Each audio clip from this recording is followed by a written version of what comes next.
Assalamualaikum warahmatullahi wabarakatuh. Hai kawan-kawan semua, izinkan saya untuk memaparkan beberapa materi dalam lingkup hukum pemerintahan daerah dan otonomi daerah.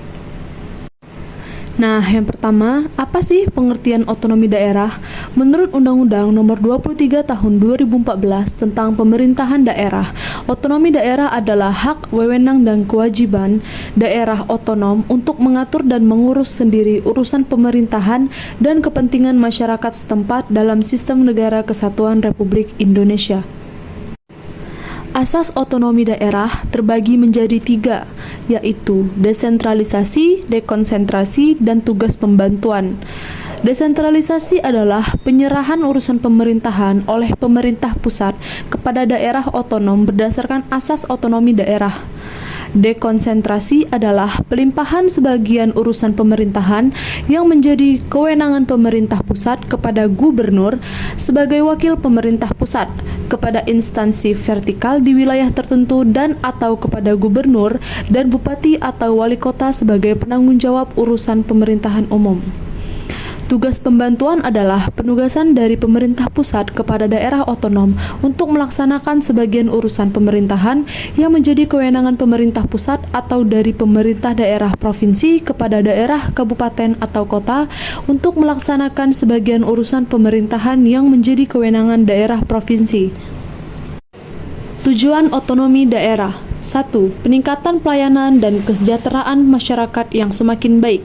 2. Pemeliharaan hubungan yang serasi antara pusat dengan daerah dan antar daerah dalam rangka menjaga keutuhan NKRI. 3. Pengembangan kehidupan demokrasi, keadilan, dan pemerataan. Nah, berikutnya adalah materi yang kedua, yaitu mengenai dasar pemikiran pemerintahan daerah. Pelaksanaan pemerintahan daerah merupakan salah satu aspek struktural dari suatu negara sesuai dengan pandangan bahwa negara sebagai sebuah organisasi, jika dilihat dari sudut ketatanegaraan.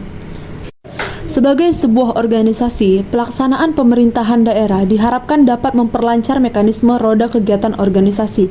Pendelegasian sebagian wewenang dari seseorang atau instansi atau suatu organisasi merupakan salah satu asas yang berlaku universal bagi setiap organisasi, yaitu dengan tujuannya agar kebijakan dapat terlaksana dengan efektif, meringankan beban kerja pimpinan, memancarkan peranan pemimpinan sehingga terjadi demokrasi dalam kegiatan organisasi. Selanjutnya kita beralih kepada materi yang ketiga, yaitu mengenai sejarah penyelenggaraan pemerintahan daerah di Indonesia. Di era kemerdekaan, Pasal 1 Undang-Undang Dasar 1945 menetapkan negara Indonesia adalah negara kesatuan yang berbentuk republik. Pasal 18 Undang-Undang Dasar 1945 beserta penjelasannya menyatakan bahwa daerah Indonesia terbagi dalam daerah yang bersifat otonom atau bersifat daerah administrasi. Setelah berlalunya sejarah kemerdekaan Indonesia, pemerintah negara Indonesia yang telah terbentuk mulai memikirkan bagaimana sebaliknya pemerintahan di negara ini berlangsung. Maka dari itu, kuasa legislatif yang masih dipegang oleh KNIP atau Komite Nasional Indonesia Pusat mengeluarkan suatu peraturan perundang-undangan, yaitu Undang-Undang Nomor 1 Tahun 1945 tentang peraturan mengenai kedudukan Komite Nasional. Ditetapkannya undang-undang ini merupakan hasil dari berbagai pertimbangan tentang sejarah pemerintahan di masa kerajaan-kerajaan serta pada masa pemerintahan kolonialisme. Undang-undang ini menekan pada aspek cita-cita kedaulatan rakyat melalui pengaturan pembentukan badan perwakilan tiap daerah. Dalam undang-undang ini ditetapkan 3 jenis daerah otonom, yaitu kerasidenan, kabupaten, dan kota. Undang-Undang Nomor 1 Tahun 1945 diganti dengan Undang-Undang Nomor 22 Tahun 1948 tentang penetapan aturan-aturan pokok mengenai pemerintahan sendiri di daerah-daerah yang berhak mengatur dan mengurus rumah tangganya sendiri. Undang-Undang Nomor 22 Tahun 1948 kemudian diganti dengan Undang-Undang Nomor 1 Tahun 1957 tentang pokok-pokok pemerintahan daerah. Undang-Undang Nomor 1 1957 tentang pokok-pokok pemerintahan daerah kemudian diganti dengan Undang-Undang Nomor 5 Tahun 1974 tentang pokok-pokok pemerintahan di daerah. Undang-Undang Nomor 5 Tahun 1974 tentang Pokok-pokok Pemerintahan kemudian diganti dengan Undang-Undang Nomor 32 Tahun 2004 dan diganti lagi menjadi Undang-Undang Nomor 23 Tahun 2014. Dalam Undang-Undang Nomor 23 Tahun 2014 disebutkan adanya 3 golongan urusan pemerintahan, yaitu urusan pemerintahan absolut, urusan pemerintahan konkuren, dan urusan pemerintahan umum. Nah, selanjutnya kita sampai pada pembahasan materi terakhir nih, yaitu otonomi khusus. Dimensi-dimensi desentralisasi. 1. Desentralisasi politik. Karakteristiknya adalah pengembangan demokrasi di tingkat lokal. 2. Masyarakat bebas memilih pemimpin Pemdanya. 3. Penguatan lembaga-lembaga lokal, institusi politik lokal lainnya seperti partai politik, civil society, dan kelompok kepentingan lainnya. Yang ketiga, meningkatkan akuntabilitas dan responsivitas. Selanjutnya yaitu karakteristik desentralisasi fiskal. Yang pertama, transfer keuangan dari pemerintah pusat kepada daerah. Yang kedua, kemampuan daerah untuk self-financing dalam memperoleh atau meningkatkan pendapatan dan membiayai pengeluaran. Yang ketiga, Pemda menetapkan penerimaan pajak, retribusi, dan pendapatan bukan pajak. Yang terakhir, Pemda dapat melakukan pembiayaan bersama dengan sektor swasta dan dapat penyertaan modal atau pinjaman lokal lainnya. Karakteristik desentralisasi administrasi.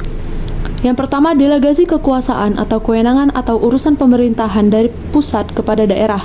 Yang kedua, menekankan kepada aspek efisiensi, efektivitas, dan akuntabilitas pemerintahan. Yang ketiga, Pemda lebih baik dalam penyelenggaraan pelayanan publik. Yang keempat, Pemda lebih banyak berkreasi dan berinovasi dalam hal penyelenggaraan pemerintahan. Bentuk-bentuk desentralisasi. 1. Dekonsentrasi.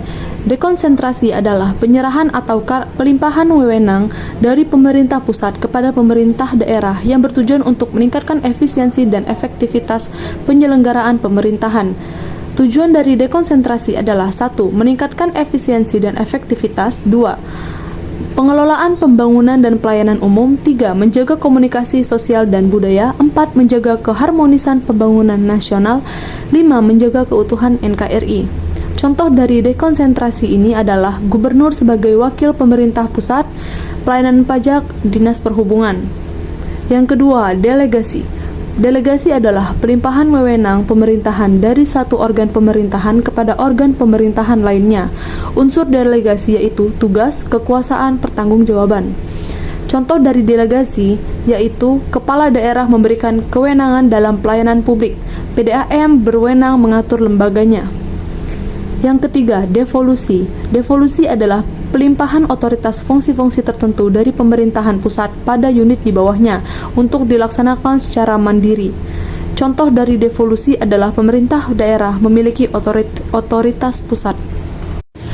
4. Partnership atau kemitraan. Bentuk kerjasama dua belah pihak atas dasar kesepakatan.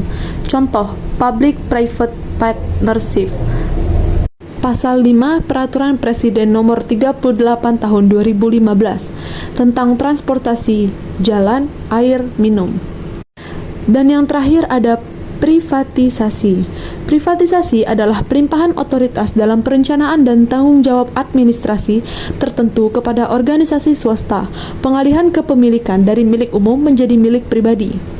Menurut Undang-Undang Nomor 19 Tahun 2003 tentang BUMN, privatisasi adalah penjualan saham Persero baik sebagian maupun seluruhnya kepada pihak lain dalam rangka meningkatkan kinerja dan nilai perusahaan, memperbesar manfaat bagi negara dan masyarakat, serta memperluas kepemilikan saham oleh masyarakat. Contoh privatisasi adalah aset negara yang dikelola BUMN dijual sahamnya ke umum. Baiklah, cukup sekian yang dapat saya jelaskan. Semoga teman-teman bisa memahami dengan baik apa yang saya jelaskan. Saya mengucapkan terima kasih kepada teman-teman yang sudah menyimak pembahasan kali ini. Saya akan akhiri, wabillahi taufik wal hidayah. Wassalamualaikum warahmatullahi wabarakatuh.